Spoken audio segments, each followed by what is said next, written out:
et que nous estimons carrément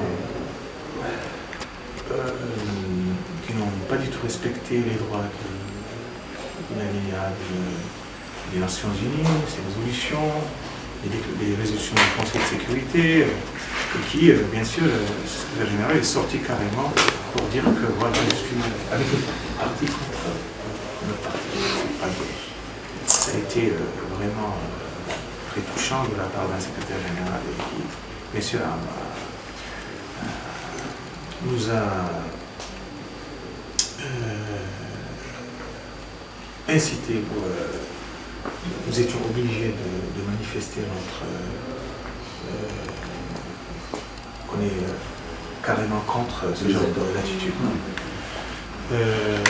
En ce qui concerne sur le plan de Crans-Montana, c'est un forum qui a été organisé tout dernièrement et qui a été l'occasion pour tous les participants à s'échanger les vues, à étudier les stratégies du développement, les problèmes de l'heure, notamment le problème de l'énergie, le problème du développement durable, le problème entre 145 000 habitants et 160 000 habitants.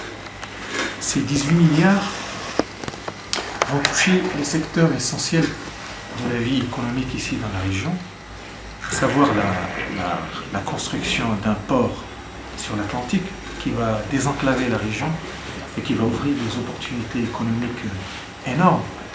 Car vous savez bien qu'un port, c'est toujours la locomotive de tout un développement économique. Ce port va être... il est déjà lancé, les études sont déjà faites, le marché a été lancé. Je pense qu'il va être réalisé dans une moyenne en 3 à 5 ans. Il va être réalisé à 70 km au nord de Dakhla, dans la région d'Entreft, qui est une région de pêche, un site de pêche connu.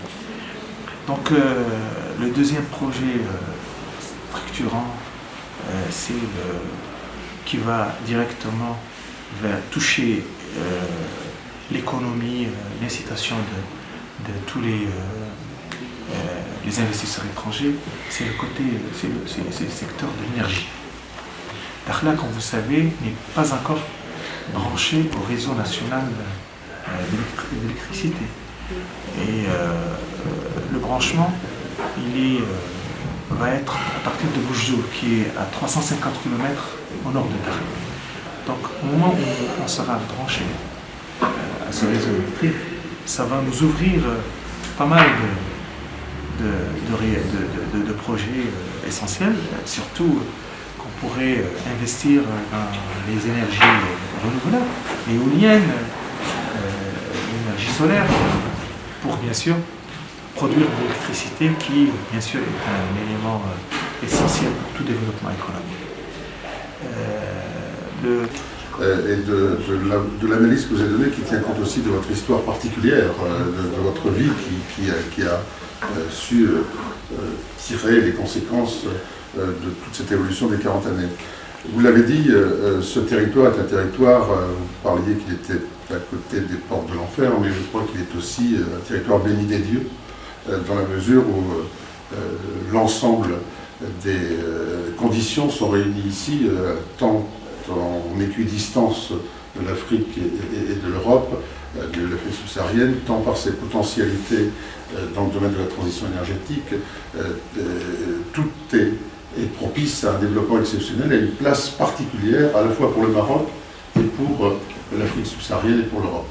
Je crois que nous avons vu hier dans les contacts qu'il y avait une énorme ambition, mais en même temps assortie d'un pragmatisme et d'un réalisme pour le mettre en œuvre au service de cette ambition, que ce soit au port que nous avons visité hier ou dans l'entreprise privée, l'usine de conserverie que nous avons vue, par redistribution des richesses de l'ensemble du territoire. Et que, sans cela, un État petit, autonome mais vulnérable ne pourrait pas avoir cette réussite.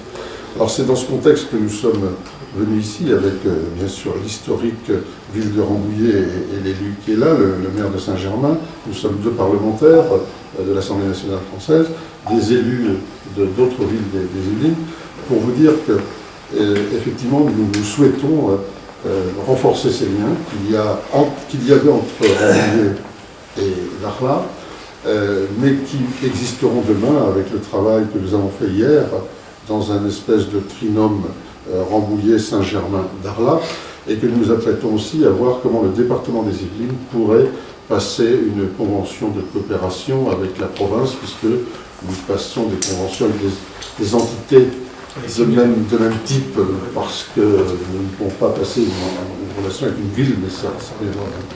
Je crois que c'est pas... هذه الزيارة تأتي في إطار التعاون ما بين البلديات الفرنسية وكذلك الجمعية الفرنسية مع الداخلة، مدينة الداخلة، مع منتخبي الداخلة. أعتقد بأنه كان يعني هذا الوفد مهم، لأنه يضم أولا عمدة بلدية سان جيرمان لاي، وكذلك نائبة عمدة غامبوييه، وأعضاء من الجمعية الوطنية الفرنسية.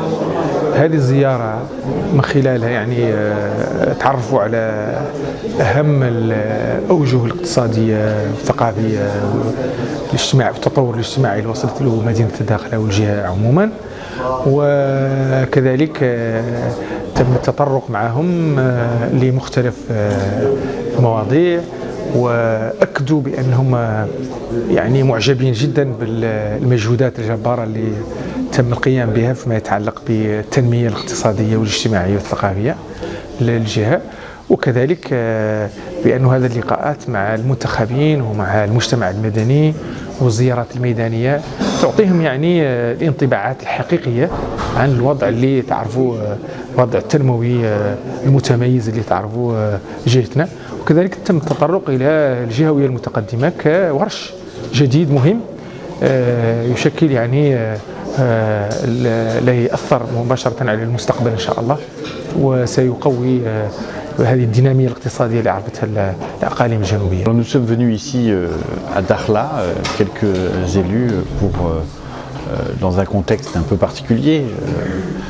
Après les déclarations du secrétaire général qu'on a tous trouvé assez étonnantes, après le forum de Grand Montana qui a été un grand moment pour Dakhla, et puis au lendemain de la COP21 et à la veille de la COP22 qui se passera au Maroc, c'est une vraie fierté pour réaffirmer la qualité des relations entre notre pays et le Maroc, qui est une relation historique, charnelle, forte.